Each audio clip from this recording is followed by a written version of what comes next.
Shalom, shalom. In this week's Parshat Mishpatim, we have this wonderfully strange blink and you miss it moment of theophany.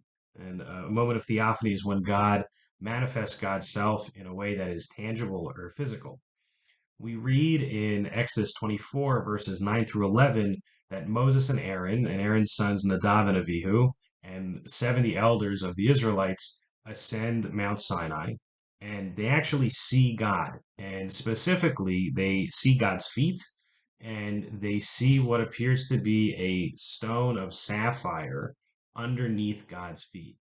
Not only do they survive seeing God, they kind of have a party. They're eating and drinking, and then they come back.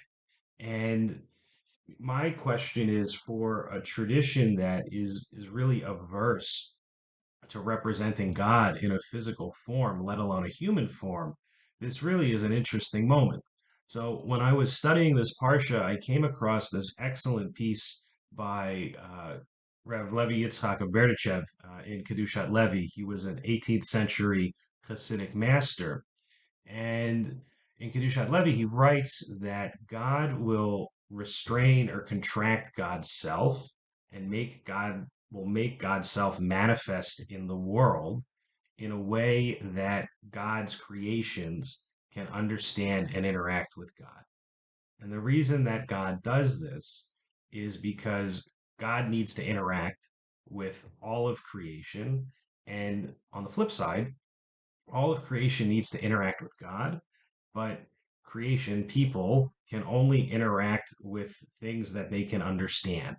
And so God constricts God's self.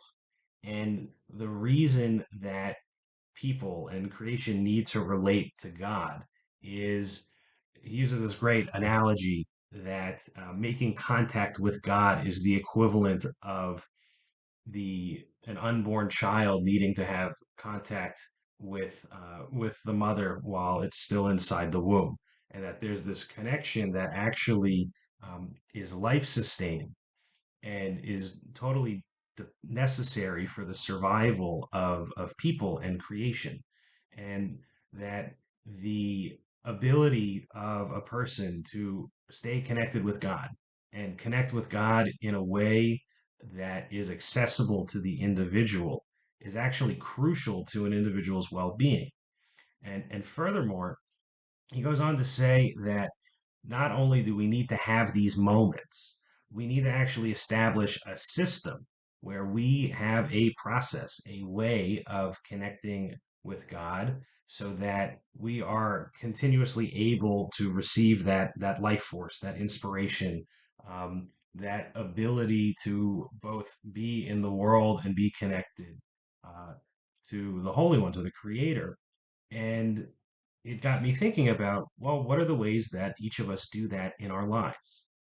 What are those moments? What are those relationships? What are the practices that we have that allow us to maintain that connection with God? We may not necessarily be seeing God's feet on a sapphire stone, but I imagine each of us has had a moment where we have felt connected to that which is greater than ourselves. And so, my bracha, my blessing for all of us this week is may we use the Shabbat to reflect on those moments in which we feel connected to God and to think about what are the ways in which we ourselves could actually develop a system, a practice to maintain that connection. Because Kedushat Levi is teaching us that that connection is actually crucial to our survival. Thank you. Shabbat Shalom.